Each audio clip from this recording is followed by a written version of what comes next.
Fala galera, estamos aqui em mais um OneCast, o podcast aqui do One Ministério. Eu estou mais uma vez aqui com o pastor Leandro Paiva, da Igreja Batista Amoreiras de Campinas. Muito bem-vindo aqui, meu amigo. Obrigado, muito bom poder participar com vocês de novo. Que Deus abençoe aí o nosso tempo juntos. Muito bom. Hoje a gente quer conversar um pouquinho sobre crises, né? Não só a pandemia, mas crises de uma maneira geral, até com relação à juventude, porque no final das contas, se for parar para pensar, crise a gente vive em qualquer idade. Exatamente. Mas a adolescência e a juventude tem umas crises complicadas, né? Parece que potencializa. Potencializa. E é interessante porque quando a gente fala sobre crise, não só numa pandemia, né? Por exemplo, que a gente tem vivido, está passando por isso, mas a maneira de lidar com as crises não são tão diferentes assim, seja talvez uma crise emocional, relacional, questão até de trabalho, né? E outras coisas assim. Até acho muito interessante porque estava lendo umas pesquisas e o percentual de jovens que começam uma faculdade, termina até aquela faculdade, mas trabalha com outra coisa é gigantesco. Sim. Mas você vê a crise dele de escolher o curso primeiro. Meu Deus, e agora que eu faço? Que direção que eu for? E não sei o que, e aquilo. Aí tá na faculdade querendo desistir. Isso. Exato. Que alguns desistem e vão para outras coisas também. Sim. E às vezes os que terminam nem vão exercer a própria área, né? Exatamente. Isso falando de profissão. Falar de relacionamento, então... Meu Deus. Nossa, pastor, cara, volta do retiro, mas nossa, volta apaixonado. Isso. E em crise, e agora? E Deus tem que falar e revelar. Exatamente. Né? E como é que é pra ti aí com relação à igreja lá, até lidando com as crises da juventude aí, com o pessoal todo, pastor? A gente conversando aqui, Lucas, é até interessante a gente pensar ou pontuar, porque eu acho que a primeira pior crise é você pensar que só acontece com você. Sim. Né? Então, e normalmente é o primeiro pensamento que a gente tem, né? É o primeiro pensamento. Deus me esqueceu, só acontece comigo. Eu tô no deserto. Só comigo que acontece isso e coisa do tipo. Então, não, é a sua fase, é o seu momento. Então, que jovem não tem uma crise de que profissão vou fazer? Qual será o meu primeiro emprego? Será que essa é a verdadeira faculdade que eu tenho que fazer? Será que eu vou trabalhar nessa área? Será que não? Quem não viveu isso? Claro. Todos vivem isso. Então, eu acho que a partir do momento que se entendêssemos que faz parte da vida e que é um momento, uma fase da nossa vida que nós estamos passando, algumas crises seriam evitadas. A mesma coisa com relação a relacionamento. Então, namoro ou não namoro? É ela ou não, é ele ou não, Deus falou ou não. São crises naturais. Então, porque eu vejo hoje a maior crise dessa geração é pensar ou entender que ela não tem capacidade para enfrentar aquilo. Ela tem. E o que ela está vivendo não é algo porque tudo conspira contra ela. Os astros são contra ela, nossa, Deus é contra ela. Né? Não. E acho que essa crise se dá um pouquinho por conta do distanciamento, né, da família, né, dos pais, de ter um mais velho, de ter um amigo de verdade, ter alguém que aponte o que ela também está fazendo, porque normalmente as pessoas hoje elas desejam ter do lado delas alguém que fale apenas o que é bom. Né? E eu não posso chegar para você e falar assim, pastor, isso aqui não condiz, isso aqui está fora da Bíblia. Se você continuar assim, a pessoa fica numa crise profissional. Mas aí ela não sai do quadradinho dela, ela não busca uma recolocação, por exemplo. Passo, né? Ou não, eu me formei em marketing, estou trabalhando num hospital, vamos ser extremista. Estou trabalhando num hospital. Tá, o hospital não tem uma área de marketing? Sim. Não dá para buscar essa área de marketing dentro do hospital? Pode não ser o início, mas aí você vai trabalhando aos poucos, né? Aí a pessoa acaba entrando em depressão, vai ficar lá presa, aprisionada dentro do quarto, nada acontece. Mas você preparou um currículo, de repente, mais voltado para a questão do marketing, a questão de namoro. Poxa, tudo acaba se resumindo numa coisa: esperar. Né? O amor é paciente, bom, espera. Mas eu vejo também que nesses pontos todos, né, o jovem, de uma maneira geral, não só nessa geração, mas diversas outras gerações, somos muito imediatistas. A gente não tem paciência. Exatamente. E com a era da tecnologia e os avanços que temos vivido, nós paramos para pensar, antigamente alguém te ligava e deixava um recado e estava tudo certo. E você retornava quando podia. Hoje em dia, você manda uma mensagem instantânea e você fica esperando a pessoa responder e apareceu digitando. E se a pessoa está lá digitando e demora demais, você está agoniado. Ou tem gente que você fica tão ansioso porque você entra ali para ver se a pessoa já leu a mensagem e só não respondeu, para saber se recebeu, se não recebeu. E aí você vai entrando em parafuso também, na verdade, né? Justamente. E não fazemos conta que o tempo faz parte do processo de crescimento, do processo de amadurecimento. Então, nós, na verdade, nós queremos todos os ingredientes do sucesso, menos o de espera. É necessário esperar. E, na verdade, sim, é tanta informação. Seja vivendo uma crise, né? Ou querendo que algo de Deus aconteça, ter uma resposta, né? Um milagre, uma coisa assim. Ou até no passar pela pandemia, entender as direções do Espírito. Eu vejo que a gente, nesse imediatismo, na verdade, são tantas informações, e aí você, não, então eu vou orar, mas eu vou pesquisar também no Google, mas eu vou tentar entender a opinião de 3, 4, 5, 10 amigos, e vou ter um monte de informação, e vou ver não sei quantos vídeos na internet, e é tanta informação que eu vejo que, na verdade, de uma maneira geral, como cristãos, a gente não sabe lidar com o silêncio. Exato. E não só o tempo de secreto, mas o silêncio de Deus também, né? Aquilo que o pessoal chama do deserto e tal, né? Mas esquece que é no deserto que o milagre acontece. Exatamente. E eu vejo que, na verdade, estar bem com o silêncio de Deus é um sinal de maturidade cristã. Exato. Porque, por exemplo, eu tenho essa dificuldade, né? No sentido de relacionamentos. Então, assim, se eu tô com uma pessoa do meu lado que eu conheço até um pouco mais de tempo, mas não tenho tanta intimidade e tá os dois em silêncio, não sei se você acontece isso, pessoal, vai me dar um ruim. Eu preciso começar a puxar pergunta e tentar puxar papo e gerar e tal, e gerando a intimidade, né? Um envolvimento para gerar uma intimidade, para gerar uma ação. Aí você pega umas pessoas que respondem sim, não. Meu Deus, não me dá assim, um cara que eu tenho que ficar tentando puxar mais papo. Agora, com a minha esposa, que eu tenho muita intimidade, o silêncio é tranquilo. Por quê? O silêncio é tranquilo porque eu tenho confiança nas promessas que temos um para com o outro. Exato. E o silêncio é tranquilo para mim comparado com Deus também, à medida que eu espero por uma resposta dele, quando eu tenho essa intimidade, porque eu confio nas promessas dele, que ele vai se revelar a mim e que ele vai demonstrar a sua vontade também, né? Exato. Essa questão de a gente não remediar com a palavra de Deus, eu acho que é a grande questão. Sim. Porque é nesse relacionamento com Deus que você descobre que ele é um Deus de promessas. Se ele é um Deus de promessa já não é a notícia de hoje.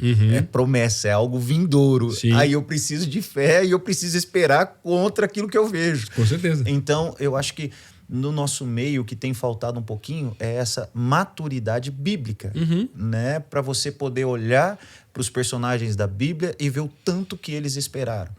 E que as coisas que aconteciam de imediato, por exemplo, Jesus agindo nos milagres que Jesus agia. Jesus, o próprio Jesus, quero ser curado, seja curado. Aquela pessoa não estava vinculada a Jesus, porque Jesus tinha 11 caminhando com ele, de fato sendo discípulo. E aquele que queria a resposta imediatamente não se tornava discípulo. Né? Então, faz parte deste nosso relacionamento com Deus, o esperar com paciência, o gerar intimidade, gerar relacionamento, porque aí Deus se revela. Tantas coisas aconteceram na minha vida que eu olho para trás e eu penso, nossa, quantas lágrimas à toa eu derrubei, porque não era tempo, não era possível. Eu tenho 2 filhos, uma de 9 e uma de 8, e os 2 são impacientes. E eu brinco com eles, eu falo, vocês precisam aprender a esperar, por várias questões. Uma, nós somos cristãos e nós vivemos pela fé. A fé, às vezes, é imediata. A maioria das vezes, nós temos que esperar. E quando você olha para a palavra, os personagens bíblicos na história bíblica que tentaram ser imediatistas e pegaram atalhos, só... Complicaram. Coisa complicada aconteceu. Extremamente complicada. Como, por exemplo, Sara. Nossa. Né? Não aguento mais esperar, vou resolver. Deixa eu ajudar Deus aqui. Eu vou dar meu jeitinho. Deus, é que você não fez no tempo que eu queria, então eu vou dar um jeitinho aqui que eu acho que vai dar resolve. E só piora, né? E uma consequência até nos dias de hoje. Claro. Quantos milhares de anos passados e a consequência fica. Então, eu brinco lá com os meus filhos falando, nós temos que aprender a esperar, porque nós somos aqueles que estão esperando a volta de Jesus. Então, se você não tiver paciência para esperar o teu milagre acontecer ou a tua bolacha chegar, o teu McDonald's chegar, você terá paciência. Lógico que não explico isso para os meus filhos, mas é aplicando a juventude, né? Sempre trazendo isso para eles. Falo, nós somos o povo que espera a segunda volta de Jesus. E como vamos esperar, sendo que nós somos o fast food? Sim. Como vamos esperar se não temos paciência para aguardar mais um ano para amadurecer a nossa vida espiritual, a nossa vida profissional, nossa vida de relacionamento amoroso? Claro. Então, E Deus fala de diversas formas, mas as respostas vão ser sim, não. Ou espera.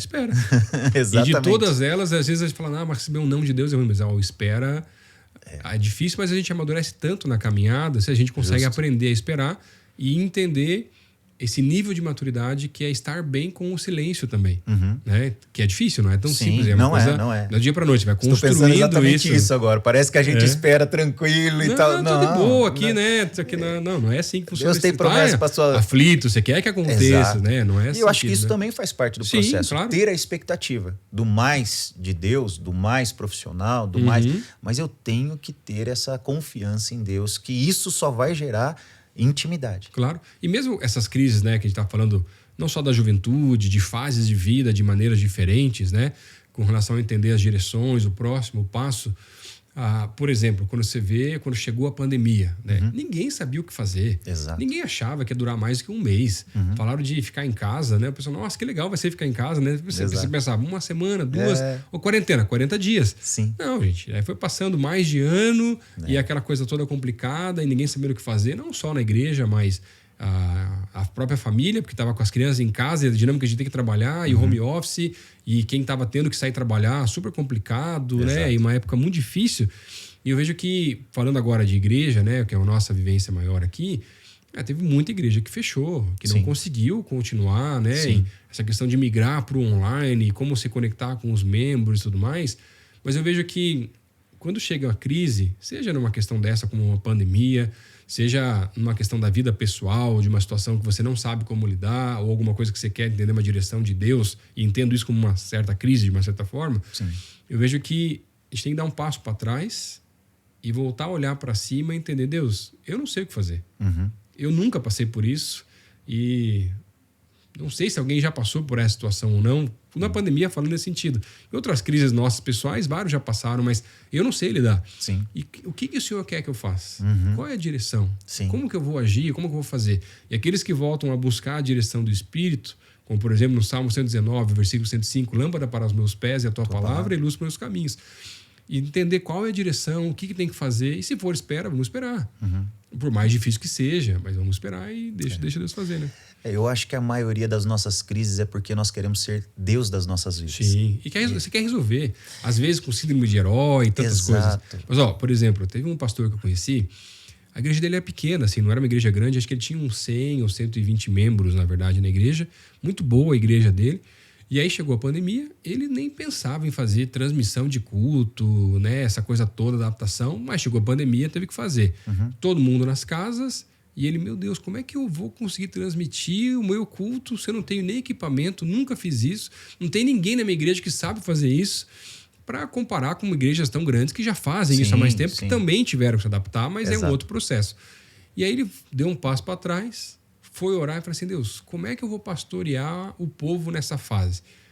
E ele entendeu de Deus que era para ele fazer uma transmissão, então de 2 cultos ele fez um só, ele fazia pelo celular, pelo Facebook, o áudio não era bom, né? Não tinha um microfone, depois ele foi melhorando com o tempo, mas o comecinho era só o celularzinho pelo Facebook amador mesmo, que o pessoal fazia ali, ficava por amor mesmo ali. Mas ficava por amor porque a outra estratégia que Deus deu para ele, além da transmissão, era, para você pastorear a tua igreja, você tem 120 pessoas aí, tantas famílias, então você vai ligar toda semana para todas as famílias da igreja. E vai orar com eles e vai acompanhá-los. E ele falou assim, eu nunca fui tão próximo das famílias da minha igreja como durante a pandemia. E na pandemia, a igreja duplicou de tamanho. Exatamente. Porque o pastor entendeu a estratégia do alto. E não olhou só para a crise. Não olhou só para o desafio. Não olhou só para os gigantes que estavam à frente. Assim, Deus, eu não sei lidar. E eu não sei lidar com muita coisa. E eu preciso dar um passo para trás e falar assim, Deus, e agora? O que o Senhor tem para essa fase? O que eu tenho que fazer? É para esperar? Só espero, não tem problema, né? Não que eu goste, mas eu espero um pouquinho. Mas me mostra qual é o passo, qual é a direção, se é um relacionamento, se é uma questão de trabalho, se é uma direção profissional diferente. Deus, me dá um sinal, me mostra alguma direção diferente também, né? Eu acho que a grande questão, até aplicando esse exemplo do pastor, é você passa a dar o controle para Deus. Sim. E esse esperar é justamente isso, é você dar o controle para Deus. Então, é possível que a gente passe a viver grandes problemas, grandes crises ou novas crises por conta desse tempo de pandemia que nós vivemos, mas tudo que eu vi, algo semelhante ao que o pastor que você citou viveu. Eu via promessas de Deus para um grande crescimento na nossa igreja, eu via toda uma estrutura, uma agenda preparada para crescimento da nossa igreja.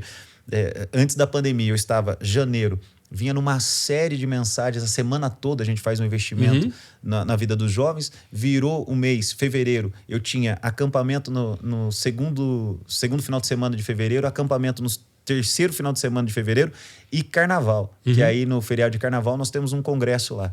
Ou seja, eu tinha investido na vida dos jovens absurdo. Em março, quando começou esse papo de quarentena, de pandemia, eu até virei para outro pastor e falei assim, eu tô até precisando de uma quarentena, eu tô até precisando descansar.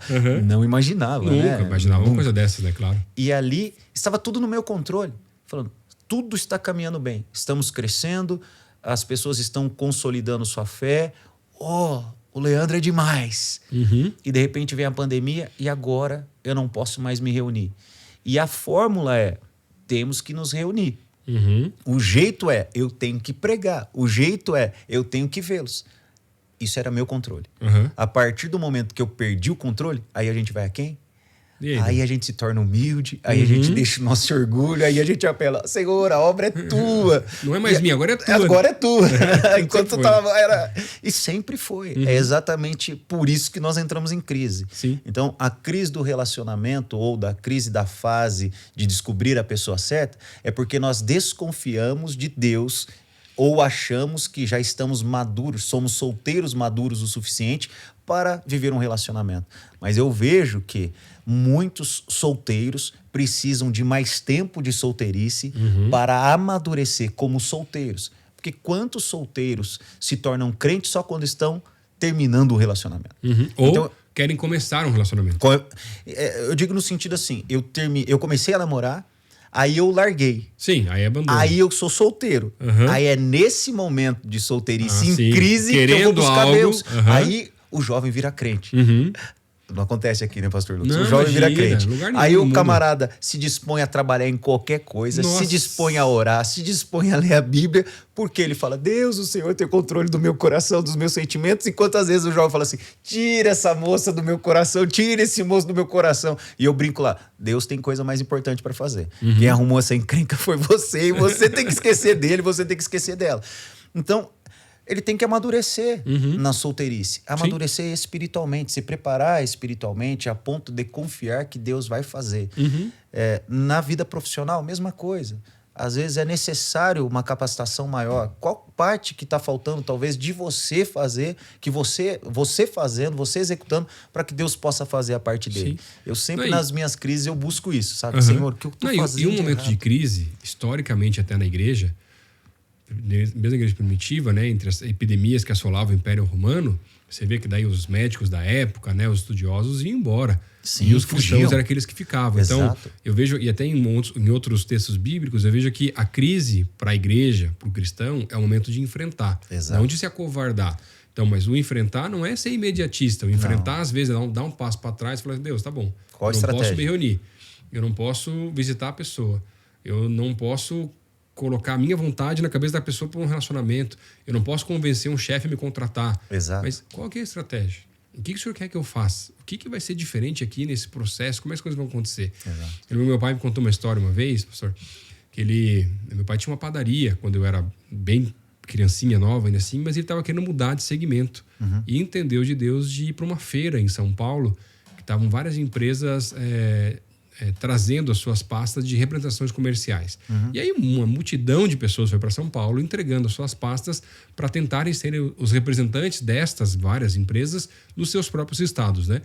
Meu pai foi, passou o dia lá, estava bem apertado de dinheiro na época, entregou currículo em tudo que era lugar, mas ele via que cada mesa que ele entregava era mais um currículo no meio de uma pilha gigantesca de currículos. E ele falou assim, Deus, quem que vai olhar para mim? Eu tenho até experiência comercial, antes da padaria trabalhava numa outra empresa, mas não sei, deve ter gente muito mais capacitada do que eu aí nesse negócio, né? Sim.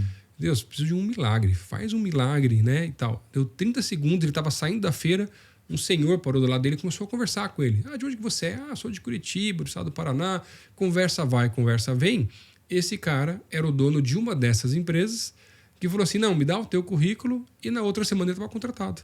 Então, assim, se eu não depender de Deus para as coisas, gente, não adianta. E a gente acha às vezes que é na força do braço e tal, mas crise a gente enfrenta. Dá um passo para trás para você enxergar as coisas com mais clareza. Não vai só na força do braço, não vai só na emoção. Fala assim, Deus, e aí? Qual que é o passo? Tá faltando luz para o próximo passo, não é luz do caminho? Então me dá a direção de como enfrentar essa situação também, né? E eu acho que nós temos que encarar como oportunidade. Sim. Oportunidade de milagre. Com certeza. Então, se eu estou em crise, né? Eu estou tendo uma oportunidade de Deus manifestar o poder dele. Eu preciso aprender algo nessa crise. E eu acho que a nossa pergunta, e eu tenho aplicado isso na minha vida, é o que Deus quer me ensinar nessa fase da vida que eu estou, nesta crise. Que eu preciso aprender com isso também, né? Porque é passageira. Claro. Eu tenho que aprender alguma coisa, eu tenho que amadurecer.